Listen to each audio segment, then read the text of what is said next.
Hello and welcome back to Financial Freedom Hub. In this video, we will talk about total liabilities and shareholders' equity.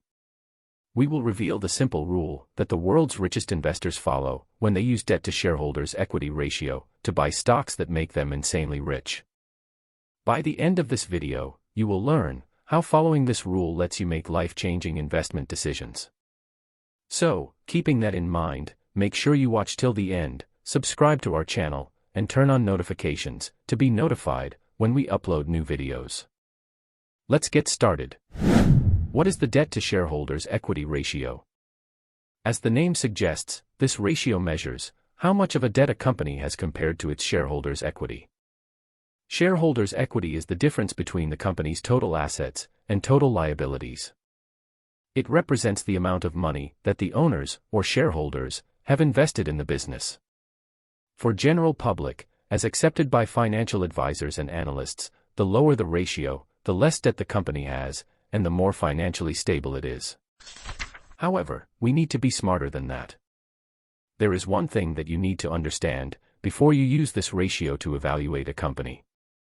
Shareholders' equity includes retained earnings, which are the profits that the company has accumulated over time and reinvested in the business. Retained earnings can increase the shareholders' equity and lower the ratio.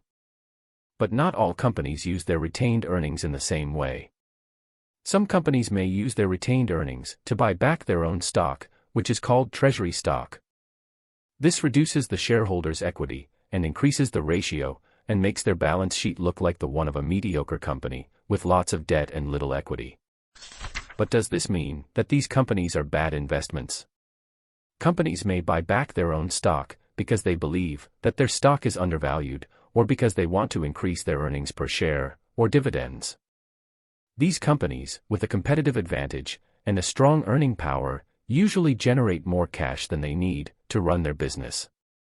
They don't need to maintain a high level of shareholders' equity or use debt to finance their operations.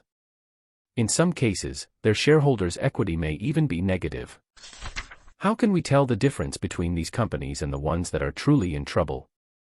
Well, to do this, we adjust the ratio by adding back the treasury stock to the shareholders' equity. Let's look at some examples of debt-to-equity ratios before and after adjusting for treasury stock. General Motors Company, GM, reported total liabilities of $191.75 billion as on December 31, 2022, and total shareholders' equity $71.9 billion. By dividing the numbers, we get a debt-to-equity ratio of 2.7. Coca-Cola, KO, total liabilities on December 31, 2022, were $66.94 billion, while total equity attributable to shareholders was $24.1 billion. The debt-to-equity ratio was 2.8. At the same time, Coca-Cola had $52.6 billion of treasury stock. Now, to get the correct picture, we would add the treasury stock of $52.6 billion back to shareholders' equity, and we get debt-to-equity ratio of 0.87. However, please keep in mind that there are exceptions. Therefore, you should compare the company's debt-to-equity ratio with its peers and industry averages. Different sectors have different norms and expectations for debt levels. For example, in the banking sector, where banks lend huge amounts and loan huge amounts while making money on the lending and loaning price difference, the ratios are, as a rule, much higher than for manufacturing companies. So, what is the rule that we should follow to find good companies using the adjusted ratio? The simple rule is this: if the company in question is not a bank, then the adjusted debt to shareholders' equity ratio should be 80% or 0.8 or less. The lower the ratio, the better. So, now you know how true investors like Warren Buffett interpret total liabilities and debt to shareholders' equity ratio, and how to adjust it for treasury stock. And you can use the same approach to make investment decisions that can make you financially free forever.